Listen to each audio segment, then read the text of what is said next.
स्वागत है आपका न्यूज़ 18 JKLH में। मैं हूं विशाल और आप देख रहे हैं प्राइम डिबेट इंडिया। पुलवामा में जो कुछ हुआ और उसके बाद जिस तरह से संजय शर्मा को दहशतगर्दों ने अपनी गोलियों का निशाना बनाया, उनकी मौत हो गई और वो जो फहरिस्त है उसमें एक और नाम जुड़ गया। लेकिन बस बात इतनी पर नहीं है। संजय शर्मा की मौत होती है, सबसे बड़ा सवाल ये पैदा होता है कि आखिर उनकी जो जिम्मेदारी थी पूरे परिवार वालों के घर वालों को लेकर, उस जिम्मेदारी का निर्वहन कैसे होगा। ये जो खला पैदा हुआ है, ये जो दुख मिला है, ये जो पीड़ा है, असहनीय पीड़ा, वो कैसे कम होगा। क्या किसी के मिलने भर से कम हो जाएगा? कोई जाकर उनसे मिले और दो बातें कर ले, क्या उससे वो पीड़ा कम हो जाएगी हमेशा के लिए?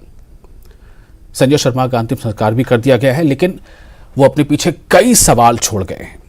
सबसे बड़ा सवाल ये कि ऐसे मौक़ों पर अक्सर कई लोग, जिनमें हमारे सफ़ेद पोश हमारे नेता भी शामिल होते हैं, वो भी जाते हैं, मिलते हैं, सांत्वना देते हैं, लेकिन क्या वो दुख वाकई खत्म हो जाता है?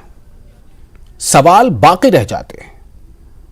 और उस पर भी सबसे बड़ा सवाल तब पैदा होता है कि जब लोगों को, राजनीतिक दलों को या सियासी दलों के नेताओं को इस पर राजनीति करने का मौका मिल जाता है। तो सवाल यह पैदा होता है कि आखिर ऐसा कैसे हो रहा है। इस पर भी, यानी किसी के कत्ल पर भी अगर सियासत हो रही है तो वो क्यों हो रही है? ऐसे ही सवालों के साथ आज हम इस पर चर्चा करेंगे।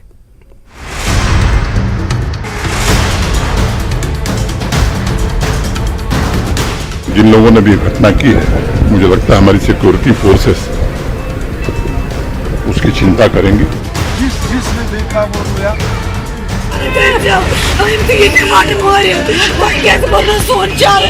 इसमें कोई शक नहीं है, हम मुसीबत में फंसे हुए हैं। एक तरफ से बीजेपी का जुल्म, दूसरी तरफ से मिलिटेंट की बंदूक, मगर ये असासा है, हमारी कश्मीरियत की निशानी है ये कश्मीरी पंडित।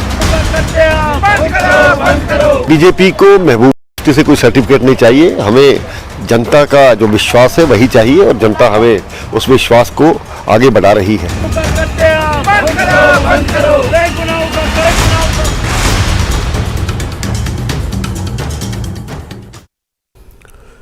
तो ये जो गंभीर प्रश्न है कि हर ऐसी घटना के बाद आवाजें उठती हैं, प्रदर्शन होता है, सवाल उठते हैं, लेकिन सियासत भी होती है, कभी कम लेकिन कभी बहुत ज्यादा। और ऐसा लग रहा है कि इस बार सियासत ज्यादा हो रही है।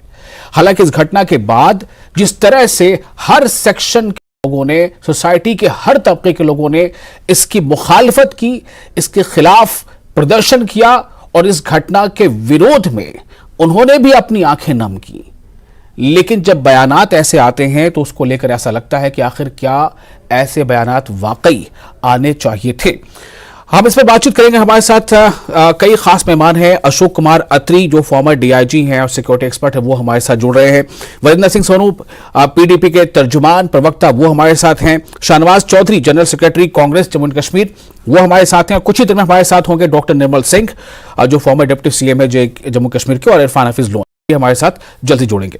मैं सबसे पहले वरिंदर सिंह सोनू जी आपके पास ही आता हूं। बीजेपी के तरफ से और भी कई गोशों से यह बात आ रही है कि महबूबा मुफ्ती ने जो बयान दिया है, ऐसा लग रहा है कि उसमें जो है कॉन्डोलेंस कम है, सहानुभूति कम है, गम का इजहार कम है और शायद सियासत ज्यादा है, ऐसा आरोप लग रहा है।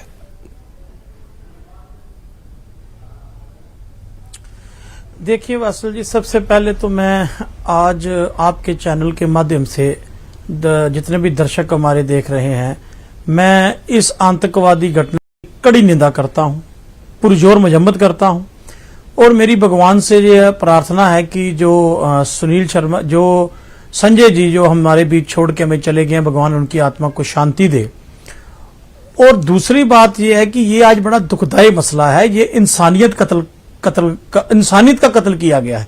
इंसानियत शर्मसारा। आज पूरे हिंदुस्तान, पूरा जम्मू कश्मीर के लोग जो हैं और तमाम पॉलिटिकल पार्टियों के लोग और वर्कर जो हैं वो इस पे आज दुखी हैं कि ये जो हुआ है ये घटना नहीं होनी चाहिए। क्यों? क्योंकि जिनके घर का आदमी चला गया है, जिस 5 साल की बच्ची से सर से उसके बाप का साया उठ गया है, जो मेरी बहन वहां बेवा हो गई है, जिसका आदमी इस दुनिया से चला गया, जिसका हस्बैंड, पता तो उसको है, उस माँ बाप को पता है जिनके घर का ये काम हो गया।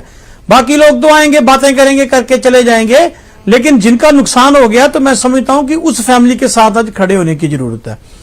आज आपने बात की है दूसरी, आप कहते हैं जी महबूबा मुफ्ती जी को ये बयान नहीं देना चाहिए या वो नहीं।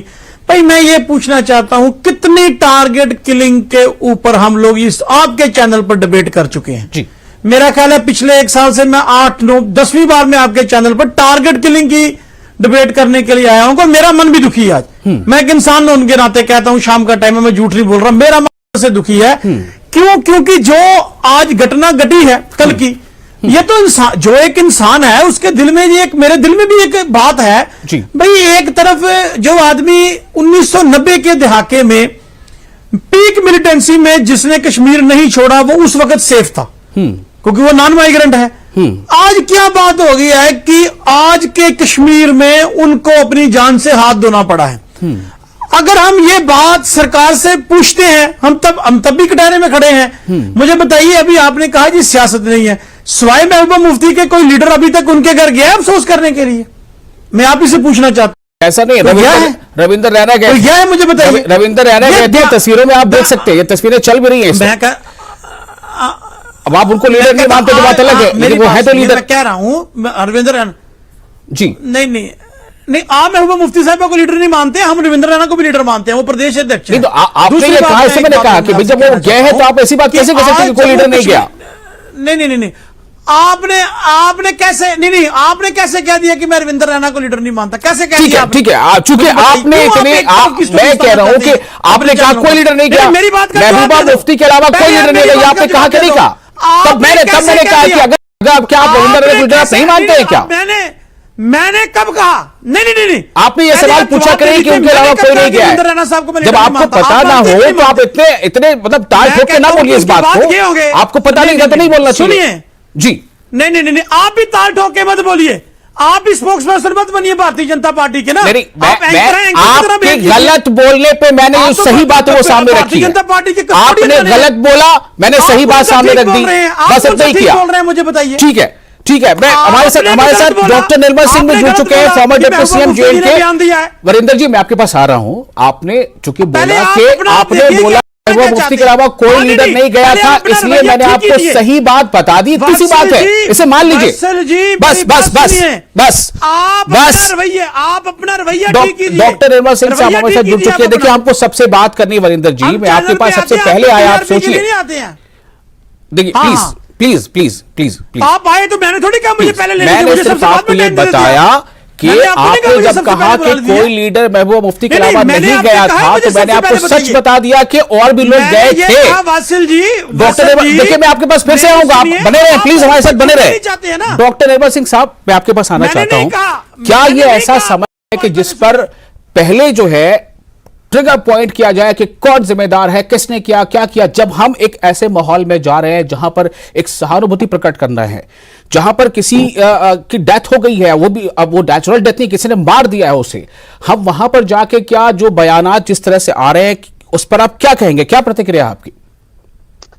देखिए विशाल साहब, एक बहुत ही सेंसिटिव इशू है और जम्मू कश्मीर में हर व्यक्ति की सुरक्षा से संबंधित है।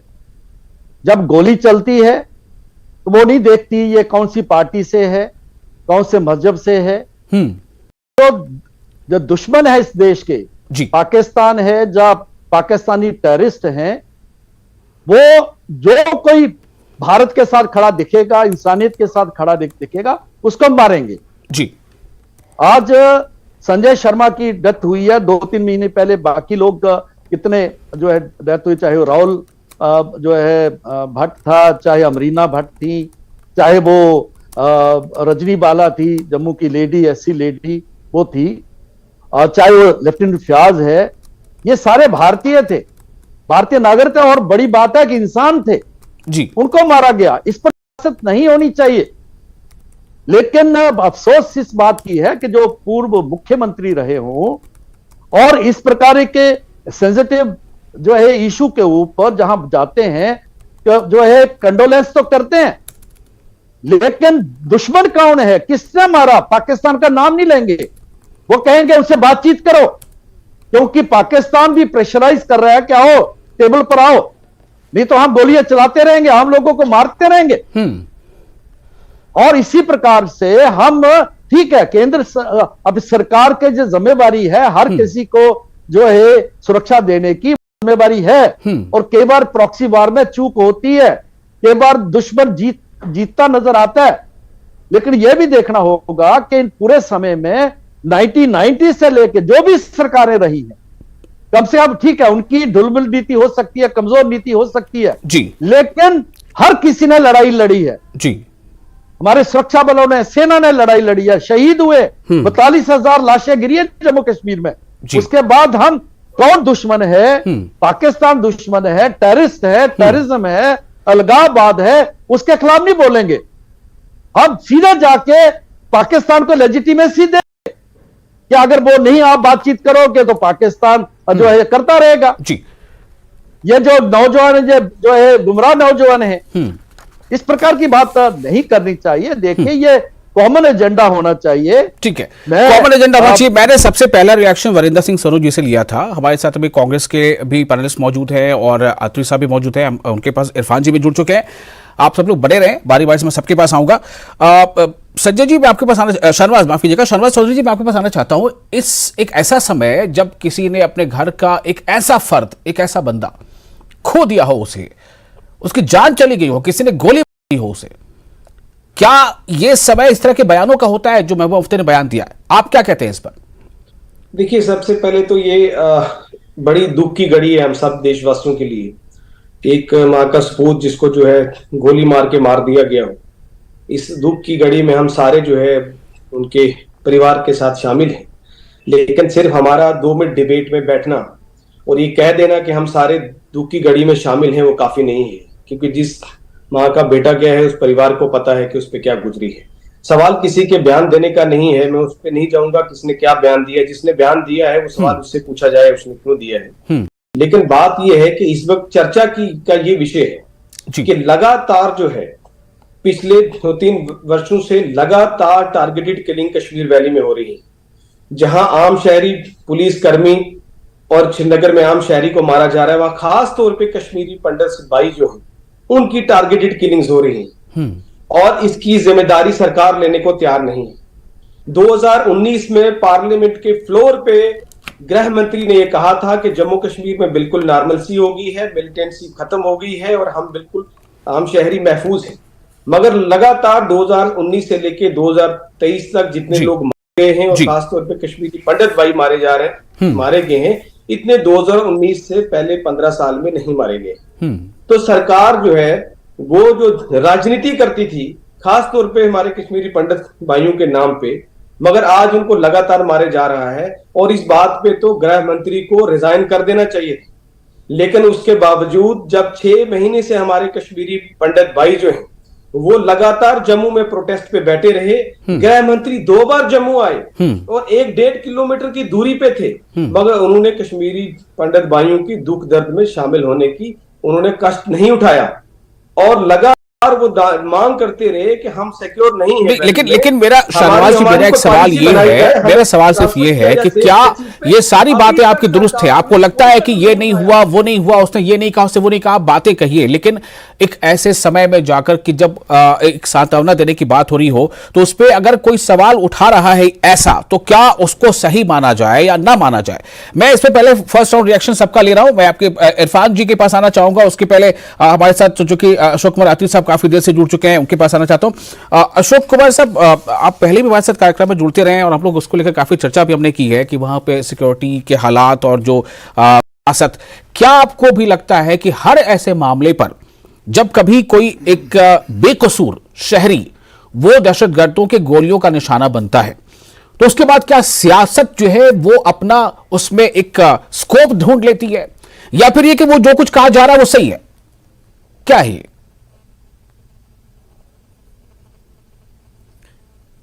देखिए, पहले तो ये जो वारदात हुई है, हमें संजय शर्मा की जो हत्या की गई है उग्रवादियों द्वारा, ये बड़ा निंदनीय एक हादसा है और मैं और उनकी फैमिली के साथ उनके दुख में शामिल हूं। दूसरा मैं ये कहना चाहता हूँ कि इस तरह की जो वारदात होती है और उसमें ये पॉलिटिशियन या पॉलिटिक्स इस पे होनी नहीं चाहिए। उस वक्त तो अगर आप किसी का दुख बांट सकते हैं तो ठीक है, जाइए बांटिए, जो भी आप उसकी मदद कर सकते हैं, या गवर्नमेंट एस्टैब्लिशमेंट की तरफ से कुछ हो सकता है या कर सकती है एस्टैब्लिशमेंट, तो उनको करना चाहिए, बजाय इसके कि उसके ऊपर कोई सियासत की जाए। मेरा ऐसा मानना है जी। दूसरा मैं ये कहूँगा कि ये जो सिलेक्टिव किलिंग्स हो रही हैं काफ़ी देर से हम देख रहे हैं, और उस सिलेक्टिव किलिंग की वजह से जो है कश्मीर से जो हमारी पंडित फैमिलीज के जो टीचर्स थे और जो एससी कैटेगरी के कुछ लोग थे या दूसरे एम्प्लॉय जो कश्मीर में नौकरी कर रहे थे, जब देखा कि ये सिलेक्टिव किलिंग नहीं रुक रही हैं तो वो जम्मू में आ गए और पिछले काफ़ी जो है महीनों से वो यहाँ धरने पे बैठे हुए हैं अम्बेडकर चौक में, और अभी तक जो है गवर्नमेंट इस पे कोई पॉलिसी नहीं बना पा रही है कि साहब अगर इनको वापस भेजना है कि नहीं भेजना, अगर नहीं भेजना है, हालात नहीं है भेजने के, अगर भेजना है तो फिर उस तरह के हालात पैदा करने पड़ेंगे जी। उस तरह का सिक्योरिटी ग्रिड जो आपको इन प्लेस रखना पड़ेगा ताकि ये लोग बिल्कुल वहां सेफ फील करें। लेकिन इस तरह की वारदात देखते हुए जब गवर्नमेंट को मालूम है, इस एस्टैब्लिशमेंट को पता है कि पहले भी इस तरह की जो है सिलेक्टिव किलिंग हो चुकी हैं और उसके बाद जो भी प्रिवेंटिव मेजर्स लेने चाहिए थे, या जो भी इस तरह की जो फैमिलीज तो 90 से नहीं वहां से माइग्रेट की हैं और आज भी वहां कश्मीर में बैठी हैं, मुझे लगता है कि गवर्नमेंट को उनके ऊपर स्पेशल फोकस होना चाहिए था, उनकी स्पेशल सिक्योरिटी उनको प्रोवाइड की जानी थी जी। और ये संजय शर्मा ये तो एक विजिबल सिलेक्टिव टारगेट था मिलिटेंट्स के लिए, और इसका गवर्नमेंट को भी पता होगा और उसके डिस्ट्रिक्ट एसपी को भी पता होना चाहिए, उसके कंसर्न एसएचओ को भी पता होना चाहिए कि ये एक हिंदू फैमिली यहाँ पे है, इसको मिलिटेंट द्वारा टारगेट बनाया है और इसको हम कैसे प्रोटेक्ट करें, कैसे करें। मुझे पता तो यही लगा कि एक सिक्योरिटी गार्ड की ड्यूटी एटीएम पे कर रहे थे काफी देर से और वहां पे नहीं जा रहा था ड्यूटी पे, इसी वजह से कि उसको ये अंदेशा था कि शायद वो सिलेक्टिव किलिंग का टारगेट न बन जाए, और घर में ही काफी देर से था। वो कहीं मार्केट में निकला है तो मिलिटेंट ने जो है 11 दिन में उसको गोली मार दी है। इससे ये सवाल पैदा होता है कि मिलिटेंट्स वहां तक पहुंच गए, आंचन उसके गांव तक पहुंच गए, वहां उनकी प्रेजेंस थी जी। और वो डिटेक्ट नहीं हो पाई और ये आदमी बाहर निकलता है और इसको टारगेट कर दिया जाता है। जी बिल्कुल। उसके बाद भी इंसिडेंट होने के बाद भी जो है उनको मिलिटेंट्स को ट्रेस आउट नहीं किया जा सका। तो इसलिए मैं चाहूंगा कि इसमें जो है गवर्नमेंट को, एस्टैब्लिशमेंट को इस तरह के जो हिंदू कम्युनिटी के जो लोग हैं जो कश्मीर वैली में बैठे हैं, उनको ज्यादा सिक्योरिटी एंगल से ज्यादा अच्छे तरीके से फोकस किया जाना चाहिए।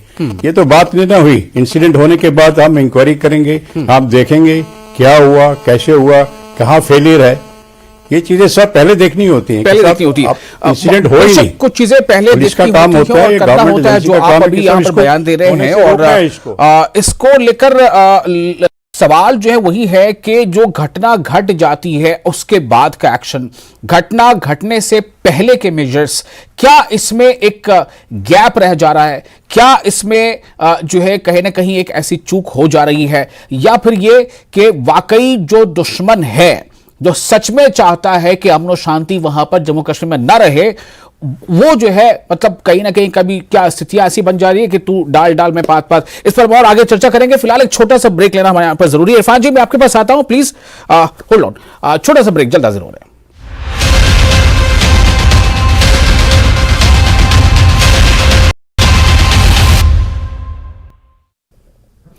ब्रेक के बाद एक बार फिर आपका स्वागत है। आप देख रहे हैं प्राइम डिबेट इंडिया। चर्चा इस बात को लेकर हो रही है कि एक और नाम उस लिस्ट में जुड़ गया जो ये कहा जाता रहा है कि जम्मू कश्मीर में जो माइनॉरिटी कम्युनिटी है, जो कश्मीरी पंडित हैं, वो लगातार निशाना बनाए जाते रहे हैं। और उसमें एक नाम संजय शर्मा का भी जुड़ गया। आज हालांकि उनका अंतिम संस्कार भी कर दिया गया है, लेकिन सवाल अब ये है कि क्या सिर्फ ऐसा कर देने से या घटना के बाद चंद कड़े बयान दे देने से जो है ऐसा वो जो दर्द है, वो जो ये जो मर्ज है, जो बीमारी है, क्या वो खत्म हो जाएगी? और क्या ये मौका इस बात के लिए भी होता है कि आप जो है एक दूसरे पर इस तरह के बयानात दें या ऐसी सियासी बयानबाजी करें जिससे इसका अटेंशन ही जो है वो थोड़ा डाइवर्ट हो जाए? इसको हम जानने की कोशिश कर रहे हैं अपने मेहमानों से। हमारे साथ इरफान हफीज लोन जी मौजूद है, लीगल एक्सपर्ट है। इरफान जी, मैं आपके पास आ रहा हूँ, उसके बाद मैं फिर बारी बारी से तमाम लोगों के पास आऊँगा। उसके बाद ये जो सेकंड राउंड होगा उसमें आपको पूरा इख्तियार होगा कि आप किसी दूसरे वक्ता की बात पर अपनी भी प्रतिक्रिया उसी वक्त आप दे सकते हैं। इरफान जी, पहले आपके पास आता हूँ। जी जी, देखिए, हम यही कहेंगे जो पुलवामा में ये घटना घटी, जो कत्ल हुआ संजय शर्मा साहब का, हम ये मानते हैं ये इंसानियत का कत्ल है। और हम ये देख रहे हैं, आज नहीं, हम कहीं फॉर लास्ट 3 डेकेड से पर्टिकुलरली हम देख रहे हैं कि यहाँ पर कश्मीर में इंसानियत का कत्ल होता है। और कुछ दिन पहले आपने देखा, इस किलिंग से पहले एक सिविलियन पे हमला हुआ और वो उनका इलाज चल रहा है। मेरे कहने का मतलब यहाँ पर ये है कि हम 2019 में कहते थे कि हमने धारा 370 हटाया और कश्मीर समस्या का हल हो गया, अब शांति होगी, वहां कोई गोली नहीं चलेगी। और हमने देखा वी आर इन 2023। आज की डेट में भी मेरे कश्मीरी पंडित भाई विक्टिम इन हालातों के शिकार बन रहे हैं। इसके बाद मैं आपको बताना चाहता हूं कि आज के दिन में भी यहाँ अफसफा लागू है, डिस्टर्ब्ड एरिया एक्ट है, पब्लिक सेफ्टी एक्ट इन्वोक होता है, अनलॉफुल एक्टिविटीज प्रिवेंशन एक्ट है। और हमारे सबसे ज्यादा जो तादाद है हमारे फौजी भाइयों की मैन इन यूनिफॉर्म यहाँ पर है। उसका मतलब हुआ कश्मीर एक नॉर्मल जगह नहीं है। कल जो घटना घटी निंदनीय है, लेकिन सही किसी दोस्त ने कहा सिर्फ ये क्या कहते हैं कंडमनेशन से काम नहीं चलेगा, हमें हर सिंसियर एफर्ट करना चाहिए कि यहां पर हालातों में कैसे सुधार हो। और उसके लिए मैं आपको एक सिंसियरली ये कहना चाहता हूं, मेरी अपनी जाती राय ये है कि कश्मीर समस्या अगर सुलझ जाता, अगर ये मसला हल हो जाता, इसको वाकई अगर सब लोग इंसानियत के प्रिज्म से देखते, तो मुझे लगता है जो ये खून यहां पर बहता है पिछले 30 साल से हम देख रहे हैं, तो ये रुक जाता। और उसके साथ साथ मैं आपको ये बताना चाहता हूं कि सरकार की ये विफलता है, हमें सरकार से जवाब मांगना है इस बात को लेके कि इससे पहले भी टारगेट किलिंग्स हो गई। हमें जवाब सरकार से लेना है कि वो क्यों नहीं इन्हें सुरक्षा प्रोवाइड करती है। कहां हमारा इंटेलिजेंस फेलियर है? अगर ये कहते कि भाई ऐसे हुआ, जब घटना घटती है उसके बाद ये इंक्वायरी कहते और इसने किया उसने किया, पहले इनकी इंटेलिजेंस कहां होती है? रजौरी में घटना घटती और उसके बाद जब पुलिस जाती है उसके बाद आप देख रहे हैं दूसरे दिन भी वहां धमाका होता है। तो इसलिए हम ये चाहेंगे कि हम सबको एकजुट होके हर मुमकिन सिंसियर कोशिश करनी चाहिए कि ये जो खून बहता है यहाँ पर, इंसानियत का कत्ल होता है, ये रुकना चाहिए। और उसके लिए वाजपेयी जी का दिया हुआ पैगाम, इंसानियत, जमहूरियत, कश्मीरियत में इस मसले को हल करिए, तभी जाके हमें राहत मिलेगी जो हम इस मुसीबत में मुब्तला है। क्योंकि आपको पता है यहाँ पर 1 लाख लोग तकरीबन अप्रोक्सीमेटली मारे गए हैं। वो शायद ही कोई डर होगा। इरफान जी, एक बात तो तय है ना, आपने खुद ही कहा कि अभी इंसानियत, जमहूरियत, यानी ये सब कुछ मिलकर के जो है इस समस्या का समाधान ढूंढा जा सकता है। लेकिन ऐन ऐसे मौके पे कि जब किसी के घर पे अभी जो है इतनी दर्दनाक खबर पहुंची हो और वहां पर उस वक्त जो है इस तरह का बयान करना या विरोध मतलब कि एक दूसरी पार्टियों को, एक दूसरे सियासी पार्टी को निशाना बनाना कि आपकी वजह कर हुआ, वो कह रहे कि भाई आपकी वजह कर हुआ, वो कह रहे हैं कि आप लचर व्यवस्था, वो कह रहे हैं कि आप जो है कहीं ना कहीं जो है आपका एक नर्म रवैया है उन लोगों के खिलाफ जो ऐसा काम कर रहे हैं। तो क्या ये वो ये सही वक्त है उस वक्त ये बात करने के लिए? मेरा सिर्फ सवाल ये है। देखिए, हम चाहते हैं इंसानियत के प्रिज्म से देखिए क्या बीतती होगी इस फैमिली पे, वो आप देखिए। हाँ, जो लोग at the helm of affairs है या जो पब्लिक लाइफ में है, उनका ये पॉलिटिक्स करने के बिना उनका एक ड्यूटी बनती है, ये दे आर ड्यूटी बाउंड। तो आस्क द गवर्नमेंट कि आपने क्यों नहीं रोका इसे? आपकी गलत पॉलिसी की वजह से लोग मर रहे हैं। मुझे नहीं लगता उसमें पॉलिटिक्स है। मुझे लगता है ये हम सबकी रिस्पॉन्सिबिलिटी है। एक रिस्पॉन्सिबल सिटीजन होने के नाते। बिल्कुल, फर्स्ट राउंड पूरा हो चुका है। मैं फिर से वरिंदर सिंह सुनो जी आपके पास में आ रहा हूं और मैं कहना चाहता हूं कि इस स्थिति में पहला फर्ज किसी भी इंसान का या किसी राजनीतिक दल का या उसके नेता का क्या होना चाहिए? देखिए वैसल जी, हाँ, आज मैंने पहले भी कहा है कि सबसे पहला फर्ज है उस फैमिली के साथ खड़े होना जिनके साथ ये इतना बड़ा दुखद हादसा हो चुका है। आप समझिए उस माँ बाप की हालात क्या होगी, उन बच्चों की हालात क्या होगी, या उनके परिवारजनों की हालात क्या होगी। और दूसरी बात वैसल जी, मैं इसमें ये कहना चाहता हूं कि हमने सवाल सरकार से पूछने हैं। ये अकेले मैंने नहीं पूछने हैं, पूरे जम्मू कश्मीर का बच्चा बच्चा सरकार से सवाल पूछ रहा है। उसकी वजह है जैसे शाहनवाज जी ने कहा, जैसे अभी माननीय मेरे ऑनरेबल अत्री साहब यहाँ बैठे हैं, फार्मर डीआईजी हैं, उन्होंने एक बात कही है, उसको समझने की जरूरत है। भाई हम सरकार से नहीं पूछेंगे तो किससे पूछेंगे?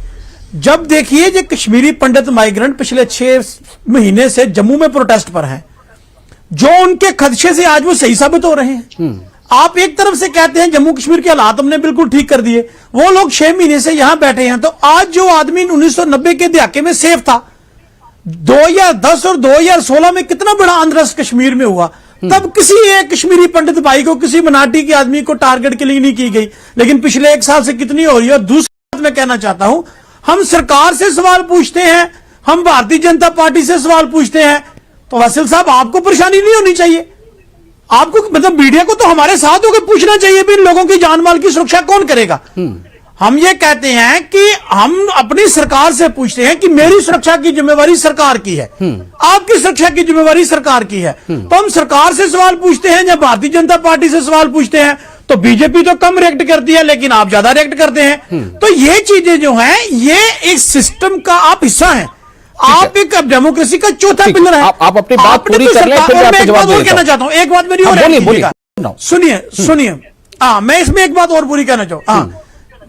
अगर खुदा मैं कहता हूं ऐसी घटना किसी दूसरी सरकार के वक्त पर होती तो डॉक्टर निर्मल सिंह जी आज लीड कर रहे होते एजिटेशन को, वो इस्तीफा मांग रहे होते, मेरा ख्याल जम्मू बंद होता और वो कम और आप लोग ज्यादा इस्तीफा मांग रहे होते उस सरकार से। आज आपका दायित्व कहां है? ठीक, आज कहां है भारतीय जनता पार्टी का दायित्व? जो हम ये कहते हैं हम साथ हैं, हम मिलिटेंसी के खिलाफ है, कोई मिलिटेंसी के साथ नहीं है। इस मिलिटेंसी ने जम्मू कश्मीर का बहुत बड़ा नुकसान किया है, हम साथ हैं मिलिटेंसी के खिलाफ। लेकिन हम ये कहना चाहते हैं, आपने 5 अगस्त 2019 को हाउस में कहा कि मिलिटेंसी खत्म करने की सबसे बड़ी मदद। आप अपनी बात पूरी कर चुके हो तो मैं दूसरे मेहमानों के पास जाऊं। जम्मू कश्मीर सेफ था, आपने जो कहना था कह दिया, मैं उस पे कुछ नहीं बोला बीच में। अब सिर्फ इतनी एक बात कहना चाहता हूं आपसे कि अगर इस पे चर्चा ही नहीं करानी होती तो आज हम इससे बात नहीं कर रहे होते, आज हम अतिक साहब को नहीं सुन रहे होते। अभी इस वक्त हम निर्मल साहब, एक मिनट, लेट मी कंप्लीट। अभी निर्मल साहब को नहीं सुन रहे होते, अभी हम इरफान जी को नहीं सुन रहे होते, अभी हम शाहनवाज चौधरी को नहीं सुन रहे होते। आखिर जो वो कह रहे हैं तो लोगों तक बात जा रही है ना। और दूसरी बात ये, मैंने आपको सिर्फ ये कहा कि जब आपने ये कहा कि सिर्फ आपकी नेता वहां गई और दूसरा कोई लीडर नहीं गया, तब मैंने आपको बताया कि क्या आप उनको लीडर नहीं मानते? वो तो गए थे, ठीक है, बात इतनी सी है। डॉक्टर निर्मल सिंह साहब, मैं आपके पास आता हूं। निर्मल सिंह साहब, आपके पास आता हूं। बहुत सारे सवाल ये हैं जो अत्री साहब ने भी उठाए हैं और ऑपोजिशन के दूसरे लोग भी उठा रहे हैं कि भाई सरकार से सवाल क्यों नहीं? क्या सरकार से सवाल अलग चीज है और सरकार को सीधे ये कह देना या किसी पार्टी को कह देना कि भाई आप जिम्मेदार हो, ये अलग चीज है? क्या है ये सवाल क्यों नहीं पूछा? मैं ये कहूंगा कि सरकार से सभी ने सरकार से ही प्रश्न पूछे हैं, लेकिन क्या किसी ने पाकिस्तान का नाम लिया, टेररिस्ट का नाम लिया? दुश्मन कौन है, किसने इसको मारा है? कोई नाम नहीं लेगा। महबूबा मुफ्ती नहीं लेगी, कांग्रेस के लोग नहीं लेंगे, बाकी लोग नहीं लेंगे। और जो सोकाल जो है लीगल एक्सपर्ट बैठे हुए हैं, ये भी पॉलिटिकल एजेंडे को आगे लेके जा रहे हैं। जो इनको लग रहा है कि 370 टूटने के बाद ये जो सारा जो जिस प्रकार से लगाबाद के ऊपर अंकुश लगा है, तो ये उस सरकार को तो पूछेंगे। हाँ, सरकार की मैंने पहले कहा जिम्मेदारी है, लेकिन क्या पाकिस्तान का नाम लेना चाहिए? किसी ने नाम नहीं लिया। उस फैमिली के साथ हम हैं, हमारी सिंपैथी है, मारा गया है, ठीक है, वो तो है, लेकिन किसने मारा? और क्या देश के सभी लोगों को एकजुट नहीं होना चाहिए उसके खिलाफ खड़ा होने के लिए? इरफान जी, आपसे भी सवाल है, वरिंदर जी आपसे भी सवाल है, और शहरवाज से भी सवाल है। डॉक्टर निर्मल सिंह साहब जो सवाल उठा रहे हैं कि आप लोगों ने क्या इसका, अपने लोगों ने क्या पाकिस्तान का नाम लिया? अगर नहीं लिया तो क्यों नहीं लिया, बताइए। मेरी बात पूरी होने दीजिए, बाद में इसका जवाब दीजिए। एक मिनट देवर सिंह साहब, थोड़ा सा इसमें जवाब ले लेते हैं, इसमें जवाब लेना जरूरी है जी। जवाब दूं मैं पहले। पाकिस्तान का नाम लेने के अलावा और कुछ आता क्या है मुझे बताइए, इन्होंने एक्शन उसका क्या नाम लिया? नहीं लेंगे ये। अगर पाकिस्तान स्पॉन्सर टेररिज्म है तो दुनिया जानती है कि वो बीर इसमें बजाना नाम लेने की क्या जरूरत इनका है? बिटन ये ट्रैक तो दुनिया है, जानती है इनका कि सिर्फ पाकिस्तान यही है टेररिज्म कि अपनी पॉलिटिकल एजेंडे को आगे लेके जाना। जिम्मेदारी किसकी है? हम सरकार से सवाल नहीं पूछेंगे तो फिर किससे पूछेंगे? ये इतने लोग जो मारे गए, पूछिए ना। innocent लोग मारे गए, किसने मना नाम पूछने के जिम्मेदारी लिए? किसके सर है? वो जिम्मेदारी सरकार के जिम्मे है। क्यों अभी तक गृह मंत्री ने इस्तीफा नहीं दिया? हर किलिंग के बाद ये लोग जो है इसको डाइवर्ट करने की, अटेंशन लोगों की डाइवर्ट करने की कोशिश करते हैं। ये जिम्मेदारी सरकार की है कि इतने लोग, अत्री साहब ने ठीक सवाल उठाए, क्यों सिक्योरिटी के जो है इंतजाम नहीं किए गए? आप बताइए, 6 महीने से लोग सड़कों पर हैं, रो रहे हैं, बिलक रहे हैं, सरकार उनकी बात नहीं सुन रही है, उनको उनकी ट्रांसफर के लिए कोई पॉलिसी नहीं बना रही है, और आए दिन एक आदमी जो है वो और कम्युनिटी का मारा जा रहा है। ये सरकार जिसने हमेशा कश्मीरी पंडित्स के नाम पे एक्सप्लॉयटेशन की, राजनीति की, आज एक्सपोज हो चुके हैं देश के सामने, और इनको माफी मांगनी चाहिए देश के सामने। वरिंदर जी, पाकिस्तान का नाम क्यों नहीं लेते आप? इस्तीफा देना चाहिए। ये सवाल उठ रहा है। इनको पाकिस्तान स्पॉन्सर जो टेररिज्म है उसके खिलाफ इनको कार्रवाई करना चाहिए, और इनको पार्लियामेंट में झूठ नहीं बोलना चाहिए देश के सामने। शहनवाज जी थोड़ा सा रुक जाए जी। वरिंदर जी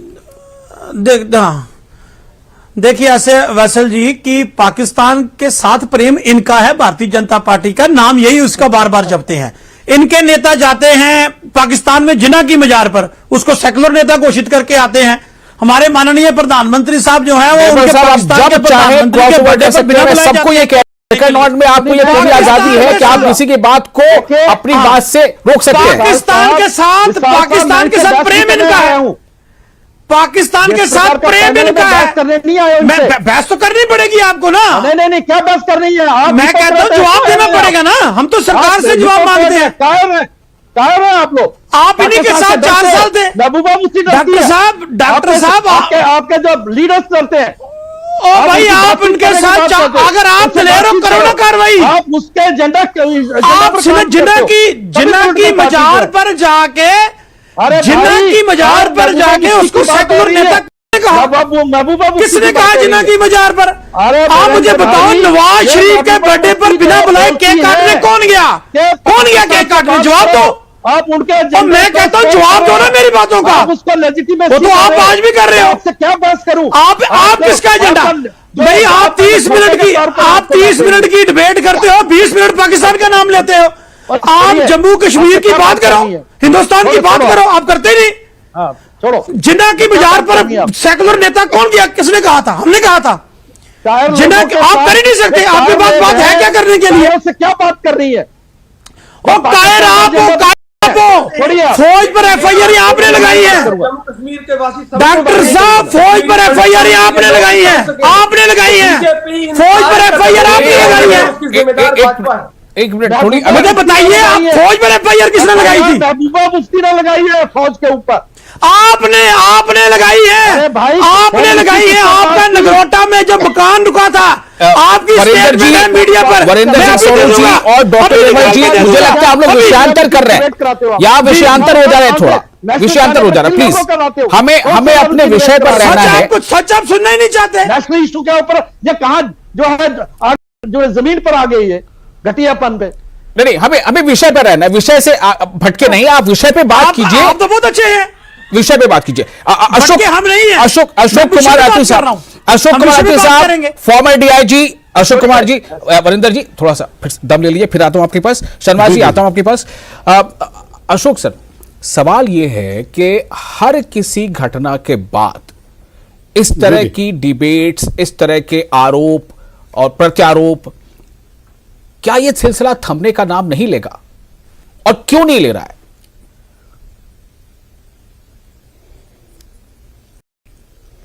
देखिए, ऐसा है कि इस तरह के इश्यू के ऊपर, इस तरह के हादसे के ऊपर कोई भी बुद्धिमान व्यक्ति जो है वो राजनीति ना करनी चाहिए, ना राजनीतिक स्टेटमेंट देना चाहिए। और जब भी ये राजनीतिक कलर देने की कोशिश करेंगे या उस तरह का स्टेटमेंट करने देंगे या गलत तरीके से जो है गवर्नमेंट को डिफेंड करने की कोशिश करेंगे, तो फिर इस तरह की जो बहस जैसे हो रही है, जो सुनने को मिला है, इसी तरह की बहस होगी। हमें फोकस करना है कि इशू क्या था, किस इशू को लेके हम यहाँ बैठे हैं। और मैं आपको अपना एक्सपीरियंस बताता हूँ, जो मैंने भी कश्मीर में काफी नौकरी की है। हमारे टाइम में वहाँ जो है मिलिटेंट्स को अवेयर रखने के लिए एक हमारा वहाँ होता था गार्डन एंड सर्च ऑपरेशन हम करते थे।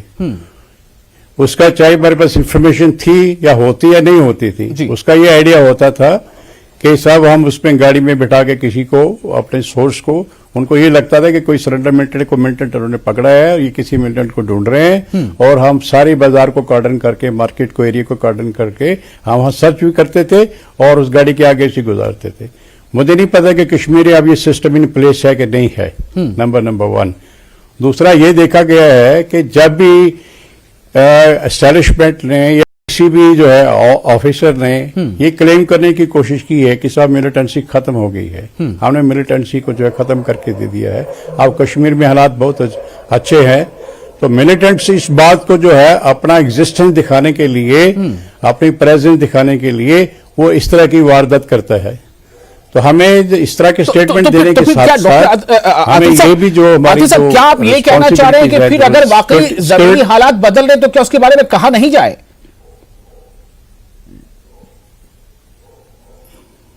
नहीं, जरूर कहा हो जाए, लेकिन उसके साथ क्या आपको नहीं लगता है कि जब आपको पता है कि ये इस तरह का एक हिंदू फैमिली एक पुलवामा जैसे डिस्ट्रिक्ट में एक गांव में रह रही है, क्या उसका प्रोटेक्शन का इंतजाम करके नहीं रखना चाहिए था? क्या उसकी प्रोटेक्शन को नहीं देखना चाहिए था कि इस तरह जितने बाकी हिंदू जो बाकी रह रहे हैं कश्मीर में, वैली में, जो 90 के बाद माइग्रेट नहीं किया है, तो क्या गवर्नमेंट की रिस्पांसिबिलिटी नहीं बनती है कि अगर स्टेटमेंट के साथ साथ उनकी भी सुरक्षा का ध्यान रखा जाए?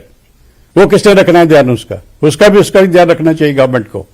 और गवर्नमेंट खाली सिर्फ क्लेम करने के लिए या लेकिन क्रेडिट लेने के लिए क्या ये भी सच्चाई रही है जब आप ये कह रहे हैं खुद ही कि ऐसी जो घटनाएं हैं वो दहशतगर्दाना कार्रवाइयां हैं वो कम हुई हैं, और डीआईजी साहब ने भी, जो डीजीपी साहब उन्होंने भी अभी कहा था ईयर एंड पे के मौके पे भी ये बात कही थी। साथ साथ हम ये देख रहे हैं कि वहां पर जो दहशतगर्द कार्रवाइयों में सीधे तौर पे या इनडायरेक्टली भी कोई शामिल है, तो अभी कई खबरें ऐसी आई हैं कि वहां पर उनकी जो प्रॉपर्टीज है वो भी सीज की जा रही हैं।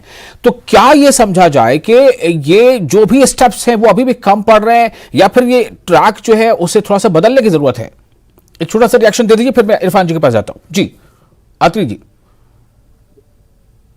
मेरा ये कहना है, मेरी बात, आपने एक सवाल पूछा है तो जवाब लेना आपका बनता है। बिल्कुल, हाँ। मेरा ये कहना है कि इस वक्त जो हमने देखा गया है, मेन हमारा जो फोकस है वो है सिलेक्टिव किलिंग्स का, कि सिलेक्टिव किलिंग्स को कैसे रोका जाए। तो जब आप वो सिलेक्टिव किलिंग को रोकने की बात करते हैं तो उससे फिर हमारी ये रिस्पॉन्सिबिलिटी बनती है कि जितने भी लोग आज हमारे वहां कश्मीरी वैली में है, जो जिन्होंने माइग्रेट नहीं किया है या किसी दूसरी कैपेसिटी में, किसी दूसरी नीच में या जॉब कर रहे हैं या वहां बैठे हुए हैं, तो उनकी सिक्योरिटी का एक स्पेशल केयर लेना जरूरी है।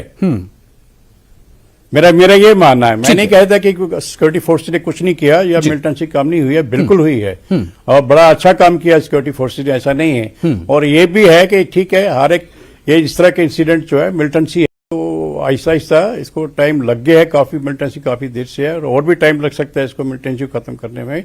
लेकिन मेरा इतना ही कहना था कि एजेंसीज के साथ कि सब इस तरह के जो हमारी लोग बैठे हैं और स्कैटर्ड है, और ऐसे लोगों का एक स्पेशल सिक्योरिटी एंगल से देखा जाए और उनका पूरा ध्यान रखा जाए। ठीक है। बाकी ये जो हादसा हुआ है, अब खाली इस तरह के बयान देना या इस तरह की जो डिबेट करना काफी नहीं होगा। गवर्नमेंट को चाहिए कि उस फैमिली को देखा जाए कि उसको फैमिली की जो, अगर ये अकेला आदमी जो है एक सिक्योरिटी एटीएम गार्ड पे सिक्योरिटी गार्ड की ड्यूटी करता था, तो कितना है उसका सोर्स ऑफ इनकम होगा।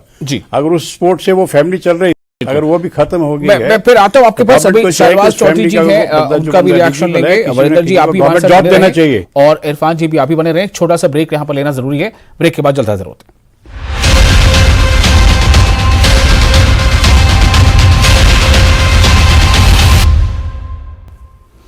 ब्रेक के बाद एक बार फिर आपका स्वागत है। आप देख रहे हैं प्राइम डिबेट इंडिया। हम चर्चा इस बात को लेकर कर रहे हैं कि जिस तरह से संजय शर्मा जो है वो दहशतगर्दों की का निशाना बने, एक तो ये कि ऐसी घटनाएं जो है उस पर कब रोक लगेगी, दूसरा ये कि ऐसी जब घटनाएं हो जाती हैं तो ऐसी घटनाओं के पहले क्या कुछ किया जा सकता है और ऐसी घटनाओं के बाद क्या नहीं होना चाहिए जो होता है। यानी सियासत होती है। हमारे साथ जो मेहमान इस डिबेट में शामिल हैं उनमें से मैं चाहूंगा कि फाइनल कमेंट सबसे एक बार ले लूं। शहनवाज चौधरी जी, मैं आपके पास आऊंगा और मैं ये जानना चाहता हूं कि सवाल जवाब कई बार होते हैं और इस शोर शराबे में जो असल मुद्दा है वो कहीं दब भी जाता है। क्या इसी तरह से ऐसी घटनाओं के बाद अपनी प्रतिक्रिया देनी चाहिए लोगों को, जो लोग दे रहे हैं, या ऐसा कोई और रूप भी हो सकता है? कम से कम जब हुआ उससे कुछ दिनों तक, कुछ घंटों तक तो कम से कम अपने आप को रोके रखें या सोचें कि क्या हुआ है। फिर आप कीजिए जो आपको सड़कों पर आकर करना है, कीजिए, आप प्रोटेस्ट कीजिए, आप आवाज बुलंद कीजिए, आप धरने दीजिए। देखिए, पहली बात तो सच्चाई ये है कि भाजपा ने और जो सरकार ने झूठा प्रोपेगेंडा फैला रखा है कि हालात बेहतर हो गए हैं, कोई वारदात नहीं हो रही। इसमें चर्चा होती है, झूठ है। इनके समय में सबसे ज्यादा वारदातें जो इस वक्त हो रही हैं, हालात खराब हैं, लगातार इनोसेंट लोगों को मारा जा रहा है। पहली बात तो ये। दूसरी बात, सवाल सरकार से पूछना इसलिए जरूरी है कि जब आपको पता है कि इस तरह के हालात हैं, तो आपको एक चीज का पता है कि एक शख्स की जान को खतरा है, और आप अगर आंखें मूंद लेते हो, उस जिम्मेदारी को नहीं लेते हो, उसको प्रोटेक्ट करने के लिए कोई स्टेप्स नहीं लेते हो, इसका मतलब उसके कत्ल के जिम्मेदार आप हो। इसलिए मैं कहता हूं कि इन सारी किलिंग्स का जो है जिम्मेदार सरकार है और भाजपा है। इसलिए हम कहते हैं कि आप कदम लीजिए, हम आपके साथ हैं, आप मिलिटेंसी से लड़िए, हम हर जगह आपके साथ हैं, लेकिन आप कश्मीरी पंडित कम्युनिटी के लोग 6 महीने से अगर धरने प्रोटेस्ट पे बैठे हैं, आप उनकी सुनवाई नहीं कर रहे हो, आप उनकी जान बचाने की कोशिश नहीं कर रहे हो। ठीक है, इसका मतलब आप समझ में आ गई आपकी बात। इरफान हाफिज, मैं आपके पास आना चाहता हूं। क्या इसी तरह से शोर शराबे के बीच ये दर्द, ये पीड़ा, ये दुख, ये तकलीफ अपने से बिछड़ जाने का ऐसे ही खत्म हो जाएगा? वो ऐसे ही शोर शराबे से? देखिए, हम तो यही कह रहे हैं कि हमें इससे वाकई अगर बाहर निकलना है, और इस गूंगी बहरी सरकार को अगर शहनवाज जी प्लीज थोड़ा रुक जाए। हम चाहते हैं कि जब तक हम रूट कॉज को एड्रेस करेंगे नहीं करेंगे, तो मुझे लगता है यहाँ पर जो इंसानियत का कत्ल जो होता है, मुझे लगता है कि हम इसे रोक नहीं पाएंगे। हम एक सिंसियरली यही कहते हैं कि हमें एक रूट कॉज जो है उसे एड्रेस करना होगा, और हम उम्मीद करते हैं कि उससे जो भी ये इंसानियत का कत्ल होता है जो हम देख रहे हैं, ये रुक जाएगा। उसके साथ साथ हम ये आपसे कहना चाहेंगे कि फिर से कि ये एक नॉर्मल जगह नहीं है विशाल जी। आप देखिए कि यहां पर 5 साल से चुनाव नहीं हो रहे हैं, एक और सरकार कहती है नॉर्मल है। अगर ये नॉर्मल जगह है, इन्होंने शांति यहां लाई है, फिर टारगेट किलिंग्स क्यों हो रही है? फिर जम्मू कश्मीर में चुनाव क्यों नहीं हो रहे हैं? अब सपा क्यों नहीं रिवोक हो रहा है? और उसके साथ साथ मैं आपको मुकम्मल कर रहा हूं, ये कहना चाहता हूं कि वाकई जो सेंसिटिव लोग हैं, वाकई जो समझते हैं इंसानियत क्या होती है, उनका ये आपसे गुजारिश है कि जिस कुछ दिन पहले जो हरियाणा में घटना घटी, जहां पर निर्दोष 2 लोगों को जिंदा जलाया गया, उससे जो दहशत फैली, उसे भी दहशतगर्दी कहते हैं। हमें ऐसे जो भी ये घटनाएं घटती है, इन पे बात करनी होगी और इनको रोकने के लिए हम सबको संघर्ष करना होगा। लेकिन आपसे लोगों की शिकायत है कि जब आप सिलेक्टिव है, अगर जो भी जहां पर भी मानवता का कत्ल होता है, उससे आपको निंदा करनी चाहिए और उस बात को कैसे रोका जाए सामने रखना चाहिए। लेकिन आपसे लोगों की शिकायत है, आप ऐसा नहीं करते हैं। वरिंदर जी, फाइनल कमेंट। जी देखिए, ऐसे है कि अभी मैं डिबेट में मैं देख रहा हूं कि हमारे बुजुर्ग हैं डॉक्टर निर्मल सिंह जी, वो डिबेट छोड़ के जा चुके हैं। बात ये एक बड़ी क्लियर सी है कि हमने सवाल सरकार से पूछने, सरकार को इन चीजों का जवाब देना है। हम एक डेमोक्रेटिक सेटअप में रहते हैं, जैसे अत्री साहब ने कहा, शाहनवाज जी कह रहे हैं, लोन साहब कह रहे हैं, डॉक्टर निर्मल सिंह जी भी कह रहे थे। भाई आज मुझे बताइए, अगर किसी की जान माल की सुरक्षा सरकार की जिम्मेवारी है, अगर मिनॉरिटी, आपको पता हालात ऐसे हैं, आपको पता है ना, एक तरफ से तो आप सरकार गुणगान कर रही है कि हमने मिलिटेंसी खत्म कर दी, हमने जम्मू कश्मीर के हालात नॉर्मल कर दिए, लेकिन दुखद बात है पिछले 1 साल से कितनी घटना ये चल रही है। टारगेट किलिंग, सिलेक्टिव किलिंग, मैंने पहले भी कहा 2010 और 2016 में कश्मीर में कितना बड़ा अनरेस्ट हुआ, लेकिन उन दिनों में कश्मीरी पंडित माइग्रेंट वहां सेफ था, कश्मीरी हिंदू वहां सेफ था। आज क्या हो गया कि एक तरफ से आप सरकार कहती है हालात बिल्कुल ठीक कर दिए गए हैं, तो उन लोगों को आज जान से हाथ धोना पड़ रहा है। मैं अभी भी कह रहा हूं, आतंकवाद का कोई धर्म नहीं है। जिसने गन उठाई है वो इंसानियत का दुश्मन है। हम सब मिलिटेंट के खिलाफ हैं, आतंकवाद के खिलाफ हैं। और दूसरी बात ये है कि भाई मैं कहता हूं, ये कहते हैं जी ये पाकिस्तान का नाम नहीं लेते, भी पाकिस्तान का नाम तो आप सारा दिन जपते हो। ठीक है, आपके पास मैंडेट है, आप वरिंदर जी, वो बात तो रिपीट हो जाएगी, इसलिए आप चूंकि समय कम रह गया, आपने बहुत अच्छा एक लाइन दे दिया कि जो हथियार उठा लेता है वो इंसानियत का दुश्मन है। आपने बहुत अच्छी एक पंच लाइन दे दी मुझे लगता है। अतवी साहब, एकदम बहुत ही संक्षेप में बस आपसे फाइनल कमेंट चाहूंगा जी, समय कम है।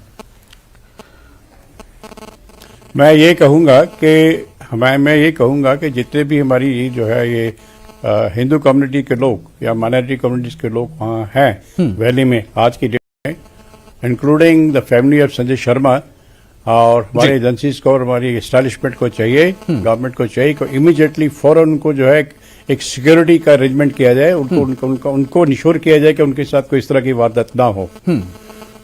ये हमारे लिए एक जो ये वारदात हुई है, इससे यही लगता है कि हमें इमीडिएटली जो है विदाउट वेस्टिंग एनी टाइम, और एजेंसीज को भी थोड़ा अलर्ट रहना पड़ेगा, और जो हमारी एस्टैब्लिशमेंट है, पुलिस एस्टैब्लिशमेंट है, उनको इमीडिएटली चाहिए कि इमीडिएटली जहां जिस डिस्ट्रिक्ट में जहां ये लोग बैठे हैं उनकी लाइफ को जो है माल और जान के जो ठीक है। मुझे लगता है आपका ये फाइनल कमेंट है, लेकिन मैं सवाल मेरे बस बात ऐसी आ गई है, लेकिन समय नहीं कि उससे चर्चा करें कि फिर ऐसा करके क्या, ये तो कहीं नहीं बस सवाल आ जाएगा कि भाई देखिए आप जो है या जो हमारा दुश्मन है वो कहीं इस बात को लेकर खुश तो नहीं होगा भाई हमने इनको इस हालत में लाकर मजबूर कर दिया कि वो ऐसा कदम उठा रहा है। बहरहाल फिर इससे चर्चा कभी करेंगे।